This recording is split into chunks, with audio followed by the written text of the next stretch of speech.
J'ai demandé à Mme Lisanne Goyer de joindre à nous. Lisanne Goyer, c'est un personnage pour moi important dans ma vie. C'est quelqu'un que j'ai lu un matin dans la presse, étant personnalité de la semaine, parce que Lisanne, vous allez voir, n'a pas de l'air, mais Lisanne a fait le marathon d'Everest. C'est de courir dans la montagne. Étant en besoin de défi, après ça, elle s'est décidé de faire pas un marathon, pas un triathlon. Ce que Lisanne a accompli, peu de gens, inclus moi, ne pourraient pas. Lisanne a accompli un Ironman. Ceux qui connaissent le monde d'athlétisme, accomplir un Ironman, finir un Ironman, mérite le petit tatou. Ça, c'est mon amie Lisanne. Elle est un postdoc de Harvard en changement de comportement. Elle est aussi, présentement, je vais vous dire son titre, chef de service de psychologie du CHUM. Donc, elle est dans le système de santé. Sans plus tarder, je pourrais parler d'elle longtemps, mais là, Alex, présente-nous Lisanne. Laisse Lisanne venir nous voir, s'il vous plaît. Ah, elle est là.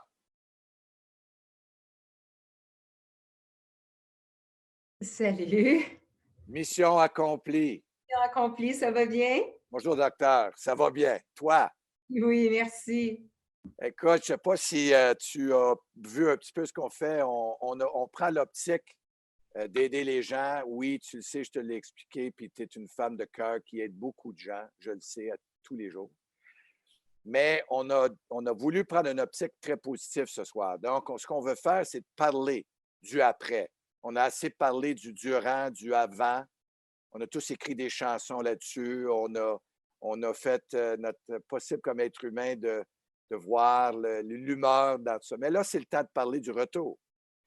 Fait que, moi, j'ai deux choses, Lisanne, étant une femme professionnelle qui travaille présentement dans les soins de santé, dans la santé publique. Dis-nous, s'il vous plaît, ceux qui ne connaissent pas ça, comment ça se passe présentement au CHUM, puis dans ta vie de gestionnaire dans le monde de santé publique? Qu'est-ce qui se passe? En fait, vous entendez là, les entrevues de François Legault à tous les jours. On sait qu'à tous les jours, il y a des changements. T'sais. Alors, au CHUM, tous les jours, on doit s'adapter aux changements, c'est-à-dire on doit réorganiser les soins, on doit réorganiser les équipes. Là, on ouvre l'Hôtel Dieu pour pouvoir accueillir les patients COVID, non COVID, qu'on ne peut pas placer dans les centres d'hospitalisation longue durée. Puis, je sais que ça t'a impressionné, alors je vais le dire au monde qui écoute. Je disais que je gère deux équipes, mais une des deux équipes que je gère, c'est des doctorats. Okay? Donc, ils ont des doctorats. Puis là, cette semaine, ils commencent à aller travailler comme aide aux préposés aux bénéficiaires parce qu'on essaie de répondre aux besoins de la communauté, tu sais. Alors, puis on a des soins tu sais, le CHUM, c'est un hôpital tertiaire quaternaire, donc on aide les gens avec les grosses maladies, mais là, on est obligé comme de moins, il faut être là pour ces graves maladies-là, mais en même temps, il faut travailler avec la COVID à côté, alors c'est pas mal intense. Ben, moi, tu m'as touché, je t'ai demandé d'en parler parce que mes moments les plus fiers, c'est quand ici au bureau, on a eu nos actuaires professionnels éduqués réparer les drains, pelleter le devant. Ouais. Et en aucun temps, un membre de mon équipe dirait non à une tâche nécessaire parce qu'on est des gens, puis tu l'as dit l'autre jour, on est des gens de la mission. Oui, c'est ça. C'est que tu as une mission, tu sais. Puis avant, tu sais, oui, on a tous nos professions, on a tous notre travail, mais dans un cas comme ça, c'est là que tu vois comment les gens se mettent ensemble pour vraiment essayer de donner les meilleurs soins. C'est là que tu découvres le sens. Tu te dis pourquoi on a fait ce travail-là? Bien, c'est pour donner un sens finalement. Alors, c'est dur, mais en même temps, c'est vraiment très, très beau. Ah, ben, c'est le meilleur de l'être humain qui sort, puis faut le voir. Il y a toujours deux côtés. Des fois, il y a du moins, mais il y a beaucoup, beaucoup dans l'être humain de beau. Il y a beaucoup plus de beau que de pas beau. Puis souvent, les médias donnent davantage l'importance au pas beau, mais il y a beaucoup plus de beau. Amen, amen. Merci de si bien le dire. Écoute, conseils. Je sais que je t'appelle de temps en temps pour des conseils parce que ta spécialité, c'est justement le comportement de l'être humain. Je voudrais que on est un organisme de professionnels qui sont dans le monde corporatif tout le temps. Particulièrement sur mon côté d'avantages sociaux, on parle aux gens de ressources humaines souvent. Mm. Si tu avais à nous donner une prédiction, on va le dire, parce que moi, j'aime pas quand on fait ça depuis des mois, là, mais si tu avais à prédire le retour de l'être humain au travail, comment tu vois ça du côté du psychologue? Je te donne le contexte, OK, dans lequel les gens vont retourner au travail. Euh, on a confiné, dans toute la planète, on a confiné les gens, on leur a dit, rentrez chez vous, il y a une menace, c'est un gros virus, c'est dangereux, restez chez vous. Puis là, ben, récemment, on a dit, là, on déconfine, puis vous pouvez retourner travailler. Les gens sont inquiets, ils sont anxieux, ils sont stressés. Puis tous ceux qui écoutent, qui vont rapatrier leurs employés, doivent vraiment porter attention à ce contexte-là. Ce matin, j'écoutais Paul Arcand, il disait qu'il y a 62 des Québécois qui souhaiteraient pouvoir maintenir le confinement pendant quelques mois parce qu'ils sont inquiets. OK? Donc, ça, c'est une statistique super importante. Puis, on sait, les psychologues ou les travailleurs en santé mentale et le gouvernement, que la santé mentale des gens, ça va être un aspect fondamental à travailler post-COVID, c'est-à-dire à partir des 4 prochaines semaines.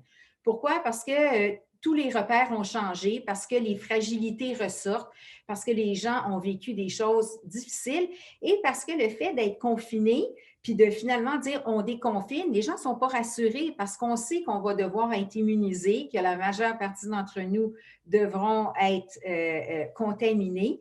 Alors donc, les gens sont profondément inquiets. Le gouvernement aujourd'hui, d'ailleurs, a parti une campagne, je ne sais pas si vous l'avez entendu à la radio, ça dit pas besoin d'être infecté pour être affecté. Il demande aux gens de faire attention à leur santé mentale. Alors, je mettais la table pour dire que c'est facile, on a créé une peur. Là, on dit aux gens retournez au travail, puis là, bon, on va les accueillir dans ce climat-là. Qu'est-ce qu'on fait? C'est quoi les outils finalement quand on est, on est employeur puis qu'on doit les accueillir? D'abord et avant tout, il faut vraiment être à l'écoute d'eux parce qu'il faut comprendre dans quelle situation ils reviennent. Il faut leur dire que c'est normal d'être inquiet. Juste de le normaliser, ça va baisser l'inquiétude. Puis surtout quand on a une peur, il faut leur dire que les psychologues recommandent de se réexposer, c'est-à-dire qu'il faut retourner au travail assez rapidement parce que plus on va s'exposer, plus l'anxiété va diminuer en autant qu'on a toutes les mesures sanitaires. Mais ça doit être fait. Puis ceux qui écoutent, je pense que c'est bien important. Les gens sont habitués d'être en linge mou, faire du télétravail. Il y en a qui n'ont pas beaucoup travaillé. Il y en a qui ont peur. Fait que tranquillement, là, c'est de leur dire OK, on veut vous exposer, mais on va faire des accommodements raisonnables dans vos horaires. Puis là, vous allez me dire, ça coûte cher, mais ne pas le faire, c'est sûr qu'il va y avoir des cas de congé de maladie, de présentéisme, d'absentéisme. Alors, il faut vraiment essayer d'y aller progressivement. Chez nous, depuis que je t'ai parlé la toute première fois, j'ai participé à des conversations avec mes collègues actuaires sur les calculs qu'on était en train de faire présentement chez Hub au niveau de les incidences d'invalidité qu'on prédit. Puis quand je t'ai parlé la dernière fois, j'ai dit, Lisanne, est-ce que tu crois qu'il va y avoir une augmentation des incidences d'absence pour maladies, troubles nerveux? Puis tu as dit absolument. Tu n'as même pas hésité. Ah, je suis convaincue. Je suis convaincue notamment pour les problèmes de santé mentale qui vont être exacerbés, que certains vont développer. Juste l'agoraphobie, tu sais, les gens sont chez eux puis ils ont peur de sortir. Alors, tu sais, les troubles obsessionnels compulsifs, lavage de mains, tout ça. Mais il y a aussi ceux qui sont bien chez eux, là, ils n'ont pas le goût de rentrer dans le moule. Alors, ça demande, c'est sûr que ça va arriver. Donc, de quelle façon est-ce qu'on les ramène tranquillement puis qu'on est plus souple? C'est sûr qu'on doit changer peut-être un peu notre approche, au moins dans les premières semaines. tu m'avais dit, j'ai aimé ton exemple, j'ai dit, mais tu sais, comment, c'est quoi qu'il ne faut pas faire? Puis tu m'avais dit, ben, moi, je verrais mal un employeur qui dit, bon, c'est fini, back to work, là, c'est fini. Fini. C'est Ouais, ça, les vacances sont finies, là, tu rentres 8 à 4, là, 5 jours semaine, puis that's it. ouais, faut pas faire ça. Non, vraiment pas. L'objectif ultime est que la personne arrive là, mais c'est surtout d'être dans le fait que la majeure partie des gens sont inquiets. Puis on peut comprendre, on est tous inquiets. Je veux dire, on sait qu'il va y avoir une deuxième vague. C'est pas comme si on disait il n'y en aura pas de deuxième vague. On sait qu'il va en avoir une. On s'est trop bien confinés. Les gens ne sont pas immunisés. OK. Ouais. Lisanne, C'est beau, comme ça. Puis, d'habitude, tu prends ton. C'est une belle combinaison, je trouve, d'intelligence scientifique selon tes études.